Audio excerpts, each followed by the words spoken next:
Now, like promised, we've been talking about getting Mike Rischer on the line. Mike is on the line with us now. We had a ton of fun out there this morning. Mike, how you doing this evening? Oh, I'm doing great. Owen, how you doing? I'm doing great, man. My legs are starting to get a little tight. Yeah. Now, that's because we were working out quite a bit with these things, guys. And I'm going to tell you, folks, if you've never done this before, you've got to look into them. Go check out Deacon Brian's next adventure, or go look online, whatever you got to do. Mike, tell everybody what these particular kayaks are actually called. And guys, flash a picture up so they can see what it is that Mike's talking about. Okay. So there's a lot of benefits to these kayaks. I don't know. I can't see what you're showing, what pictures, but well, really, all we really want to know is just give everybody an idea of what the advantages are of these particular types of kayaks over the other ones that are out there. Of course, with that Mirage Drive is where you should probably start. Oh yeah. Well, the Mirage Drive is by far the biggest attribute to these kayaks. They're fast. They're super fast. The kayaks that we were in today, average, or actually top speed would be about a 5 to 6 mile per hour. Some of the bigger boats could get, upwards of 6 to 7 miles an hour. Wow. They're super quiet. They're chain driven on an axle. And as you saw, the way that the actual fins are developed, they're developed after like a penguin technology. The engineers that developed the Mirage Drive were closely watching the way that penguins actually fly through water, and that's how they kind of developed these Mirage Drive and inserted it into these kayaks. And I'll tell you, as you saw today, it allows you to have free hands to do fishing and the other things we like to do. So. Yeah, well, I can tell you I was extremely surprised. And folks, by looking at these pictures that Michael sent in, you can see that if you use them correctly, you got salmon right there, you got oversized sturgeon, you can chase bass, you can chase anything. Literally anything here in the Northwest, and you actually like to spend a lot of time offshore as well in the saltwater. You guys just had a tournament, I believe, last weekend. Is that right? Yeah, we sure did. We're all up here in the Northwest. We have an online, basically, it's an online board or forum called NorthwestKayakAnglers.com, and we do different tournaments throughout the year. And we just had the Oregon Rockfish Classic last weekend, and right there out of Depot Bay. And we had 45 entrants. Wow. And close to 100 people with family and everything else that came down, and had a big barbecue and a big feast. But a lot of big fish caught, just rock fishing right outside of Depot Bay right there. You got that North Reef, you got the South Reef. We caught everything from up to, I think the winning fish was a 19-pound cabezon. Whoa. Caught. Just huge. Just a humongous fish. Yeah, caught from one of these kayaks. So they're extremely versatile. Saltwater, freshwater, ducks, crabbing, you name it. We get out there and do it all. So yeah, you were talking about that today, that you get out there in the bay and do some crabbing with these things as well, folks. And this is not a sales pitch. I'm telling you straight that these things are so stable. And you've heard me and you've seen my pictures of my aquapod that I like to hunt ducks out of. This is something that is so applicable to hunting ducks. Even with the blind ordi on, you're able to migrate in or move into an area without having to spook birds. You can still hunt hunt over your decoys. You can get in and out of your decoy spreads with setting them, everything that you would want to do, and you would never have to use a paddle. I was very, very surprised. And for everybody out there that knows me, I'm not the smallest guy in the world, and probably not the greatest athlete anymore, although at one point in time I was. But I was actually able to get that thing up to about 5 miles an hour on the GPS. It was 4.8. I'm calling it 5. Thank you. But great fishing, and right on the water is what was really kind of intriguing to me. Being so close to the water line and being in a sled, you don't actually get that feeling very often, and very, very simple to catch bass. And that's what when we come back from break, we're going to continue to talk with Mike about our trip this morning, chasing bass around, and see if there might be some things that might trip your trigger into going out and checking into these things a little bit more. Because I'm going to tell you right now, it is a great way to get out on the water without having to spend $6, $7, $8 to $60,000 for a boat to get out there and have some fun here locally. If you're in Washington, Oregon, it don't matter. And in a lake, I'd really like to try one of these things, trout fishing, Mike. That's one of the things we're going to have to get out there and do with these things. But folks, we're going to cut to a quick commercial break. When we return, we're going to continue to talk with Mike, and I still got a ton of local reports that I got to get out there to you. Folks, you're only going to see this kind of information here on Outdoor GPS. We'll be right back.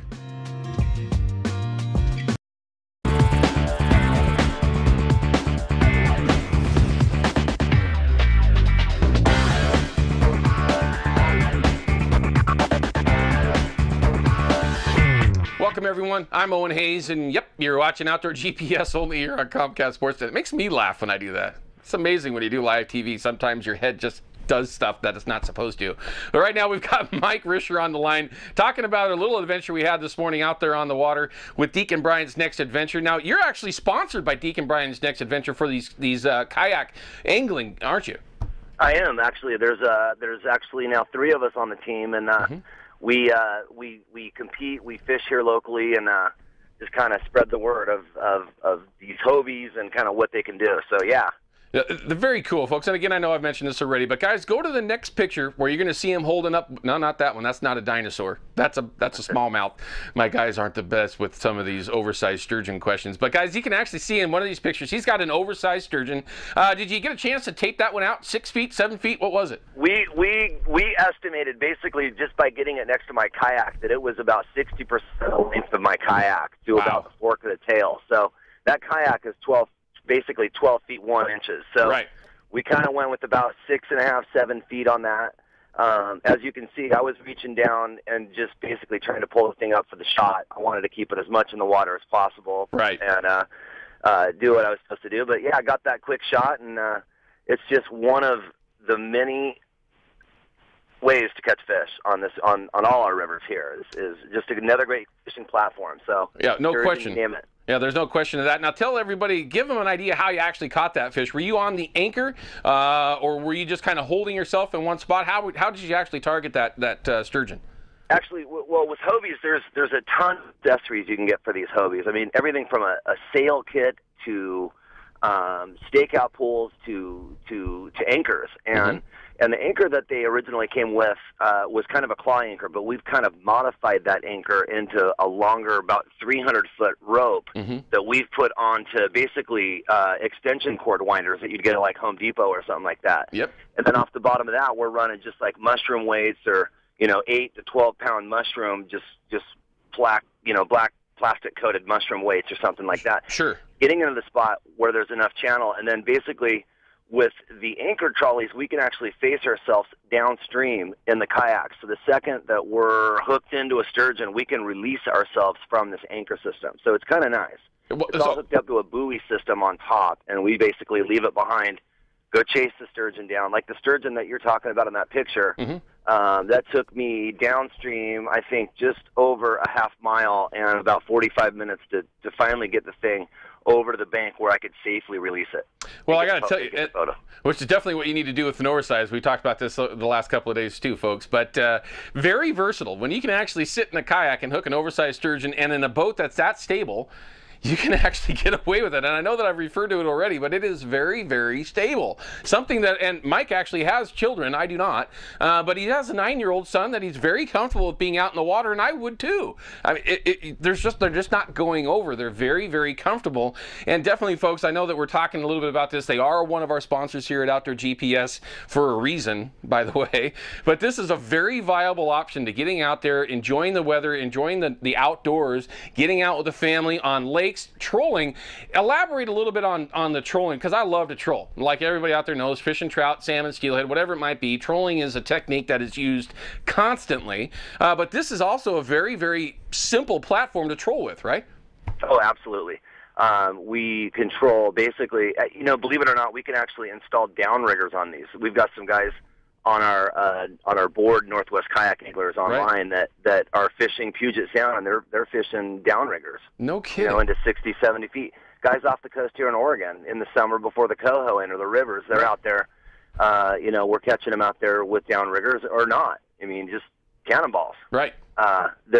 It's extremely versatile. Yeah, offshore, inshore, freshwater, you name it. Well, duck hunting. Yeah, they're great. Well, I think if you narrowed it all down, folks, to what these Hobies can offer you is versatility. I think we've probably nailed that many, many times here while we were talking with Mike. But Mike, I got to let you go, my friend. It was very nice finally meeting you in person today, and I hope we get a chance to get out there and get these kayaks out a little bit more. I know that I'd like to go up and check out some of the high mountain lakes, doing some trout fishing. That would be something I would love to check out, or even over at Hag Lake would be a ton of fun. Folks, I'm really, you can see I'm excited about it because it really is a lot of fun, and definitely something that I would recommend to my viewers that are out there, without a doubt. Mike, you take care, bud. We'll talk soon, okay? Yeah, thanks a lot. You did good out there today, too, by the way. Thanks, right man. up. You did excellent, so I'm very impressed. Thanks, buddy. You take care, man. Kudos to you. Thanks. Bye-bye. Bye-bye. It was a lot of fun, and literally we got in the thing and I was gone. It was the first cast in about 45 seconds. They basically said, this is this and this and this, jump in it. I was casting. You know, and it was just that simple. Cody did really, really well. And you'll get a chance to see the footage that we actually had a chance to film today with these guys that were out there. It was a lot of fun, and I think it'll be something you'll be interested in seeing. And I'm sure that we'll have it up on csnnw.com at some point in time as well. Of course, folks, you're only going to see this kind of info here at Comcast Sportsnet. We'll be right back.